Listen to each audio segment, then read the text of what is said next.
Bon, ne bɛ furudimi dɔn parce que furudimi mɛnna depuis ne ka dɔgɔ wagati dɔ kɛra la ne kun hali tigɛdɛgɛnan dun ou bien ka dumuni dun tulu bɛ dumuni minnu na bon vraiment a kun bɛ ne sɛgɛn dɔɔni quoi. Oui, ça je connais l'ulcère gastrique puisque je suis un des malades de l'ulcère gastrique. Si j'ai fait une consultation à l'hôpital, c'est à la suite de ça que j'ai découvert que j'ai l'ulcère gastrique. Brûlure d'estomac, nausées, difficulté à respirer, vertige, l'ulcère gastrique a la cote ici au Mali. En effet, beaucoup de personnes se plaignent de l'ulcère de l'estomac ou du duodénum. Mais qu'est-ce que c'est que cette maladie? C'est une perte de substance de la paroi de l'estomac ou la paroi du duodénum, touchant la musculaire muqueuse. Voilà. Autrement dit, c'est une plaie qui peut apparaître au niveau de l'estomac ou au niveau du duodénum. Il y a des signes caractéristiques qui peuvent poser le diagnostic et confirmer le diagnostic qui sera confirmé par la fibroscopie. C'est une douleur au niveau de l'épigaste. L'épigaste, c'est le haut de l'abdomen ou en bas du thorax. La douleur, très généralement, le siège, c'est à ce niveau. Et c'est une douleur qui peut être à type de tiraillement. Souvent, il y a des patients qui décrivent des tiraillements. Souvent, c'est des brûlures ou des picotements, des nausées, sensations de vomissement, des douleurs qui peuvent être déclenchées par l'alimentation. Et souvent, c'est la faim. C'est lorsqu'il n'y a rien dans l'estomac que la douleur est vive. Et aussi, lorsque la maladie évolue, ce qu'on appelle l'hémorragie digestive, des saignements, des micro-saignements par la bouche, qu'on appelle hématémèse, ou des traces de sang noir dans les selles. Et les causes sont multiples et connues. Les causes de la maladie ulcéreuse gastro-duodénale, le plus fréquent, la cause de l'ulcère, c'est l'Helicobacter pylori. Il y a un microbe qui est responsable à plus de 80-90% de l'apparition de l'ulcère au niveau de l'estomac ou bien au niveau du duodénum. Et il y a aussi certains médicaments tels que l'aspirine ou les anti-inflammatoires non stéroïdiens tels que tout ce qui concerne l'ibuprofène, les diclofénac, acéclofénac et les corticoïdes. Et le tabagisme aussi peut favoriser, fragiliser la muqueuse de l'estomac et puis favoriser l'apparition des plaies au niveau de l'estomac. Le stress peut favoriser aussi l'apparition de la maladie ulcéreuse gastro-duodénale par la sécrétion chlorhydropeptique. Loin d'être une partie de plaisir, en plus de la consultation, la fibroscopie est l'acte qui permet de rechercher les causes de troubles digestifs persistants. Ça, c'est les produits de désinfection. Ok. On est prêt? D'accord. Du liquide dans l'estomac, je suis en train d'aspirer le liquide. C'est ce qui fait que les images sont floues. Voilà, donc... Ok, je vais aspirer. Ça, c'est le lac Mickey. Alors, donc, j'avance un peu. Ok. Voilà, ça, c'est la partie antrale de l'estomac. Voilà. Mais on va... Ok. Donc, on avance, ça, c'est le... Voilà, on va franchir le pylore. Ça, alors, il y a un orifice là, c'est-à-dire un passage, ça c'est le passage entre l'estomac et le bulbe duodénal. Voilà, donc on est rentré dans le bulbe. On est rentré dans le... Non, non, c'est bon, c'est bon. Voilà, ça c'est le duodénum. C'est un peu le début de l'intestin grêle. Bon, là, je recule, je retourne, je suis en train de sortir. Alors, Ok, ça c'est la partie entrale. Je vais faire tourner l'appareil pour voir un peu au niveau de qu'on appelle la rétrovision. Voilà, ça c'est la rétrovision, c'est pour mieux voir un peu la jonction entre l'estomac et l'œsophage qu'on appelle les cardiaques. Bon. Ok, bon. Alors, bon, bien, on va faire un peu de biopsie. Ok. Biopsie au niveau de l'estomac pour rechercher un microbe qu'on appelle Helicobacter pylori. Ouvre.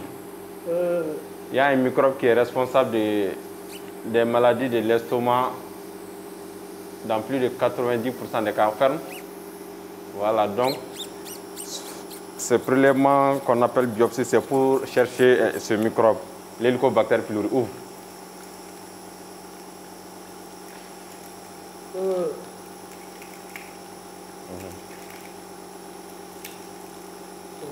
Ok, ferme.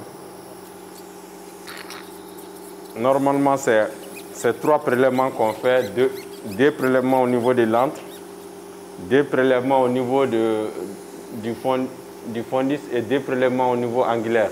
Ouvre. Ferme. Ouvre. Ferme. Voilà. Alors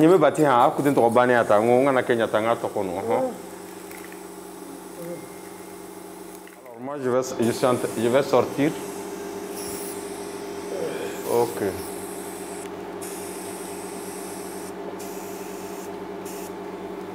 Bon, ces petits prélèvements ne sont pas douloureux, hein, donc alors,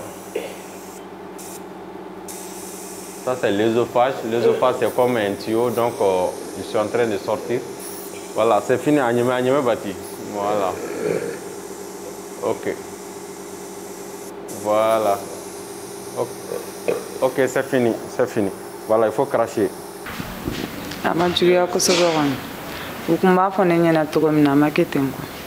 Le traitement dépend du stade d'avancement de la maladie. Elle peut être complètement guérie, tout comme elle peut présenter des complications. Le traitement de l'ulcère gastro-duodénal est bien connu de nos jours et très efficace. Voilà, tout dépend vraiment de quel type, on est devant quel type d'ulcère. Il y a ce qu'on appelle les anti-HD ou les inhibiteurs de la pompe à protons qui sont très efficaces dans le traitement de l'ulcère. Pendant la période de la crise douloureuse, on demande aux patients d'éviter tout ce qui est aigre, des aliments amers, aigres comme ça, de les éviter, ou trop épicés, puisque ces aliments peuvent accentuer la douleur parce qu'en contact avec la plaie au niveau de l'estomac, donc la personne peut se sentir très mal. Donc les complications, il y a l'ulcère gastro-duodénal peut se compliquer, surtout l'ulcère gastrique. Parmi les complications, il y a l'hémorragie digestive, parce que l'ulcère peut saigner, entraîner un vomissement du sang qu'on appelle hématémèse, où le sang peut sortir par les selles sous forme de méléna. Ensuite, les berges de l'ulcère peuvent être tuméfiées, entraîner un syndrome orificiel, c'est-à-dire une sténose. L'ulcère peut se cancériser. Toute douleur abdominale doit nécessiter une consultation chez un médecin qui va vraiment poser les diagnostics, parce que l'ulcère gastro-duodénal se traite, c'est guéri. Mais l'ulcère mal traité ou passé sous silence peut évoluer vers le cancer. Les médicaments traditionnels sont aussi beaucoup utilisés par les malades pour le traitement de l'ulcère gastrique. Et à ce niveau, il y a plusieurs spécialistes qui produisent et proposent des traitements contre l'ulcère gastrique. De toute façon,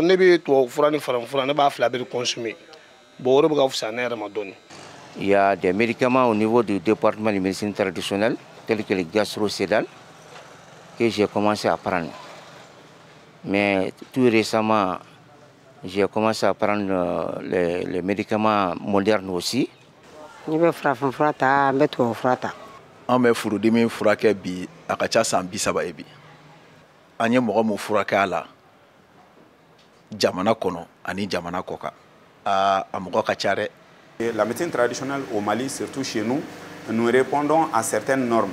On parle d'ulcère gastrique lorsqu'elle est localisée dans l'estomac même, alors qu'on parle d'ulcère duodénal lorsque la plaie se trouve sur la dernière partie de l'estomac qui aboutit à l'intestin. Nous avons des traitements chez nous qui sont très efficaces contre l'ulcère gastrique, tout type de plaie interne. Nous avons des écorces de plantes combinées qui sont là en réalité très efficaces et qui sont appréciées et même sollicitées par la population depuis plus d'une dizaine d'années déjà. La médecine traditionnelle et conventionnelle ont un objectif commun et qui sont des molécules différentes. Les deux traitements peuvent être combinés. Ce que nous conseillons aux patients, c'est de ne pas du tout jumeler la médecine, deux types de médecine traditionnelle ensemble. Nous recevons beaucoup de patients parce que du matin 8h jusqu'à 21h, on peut recevoir des fois jusqu'à 30-40 patients souffrant de l'ulcère gastrique seulement. C'est un problème majeur, c'est un problème qui est là en réalité et qui domine le monde d'aujourd'hui. Ce n'est pas seulement le Mali. La maladie ulcéreuse gastro-duodénale ou encore ulcère gastrique n'est pas à prendre à la légère. Selon les spécialistes, il faut éviter l'automédication et faire une consultation pour poser le diagnostic. Si elle est bien traitée, elle peut complètement être guérie. Et dans le pire des cas, elle peut se cancériser.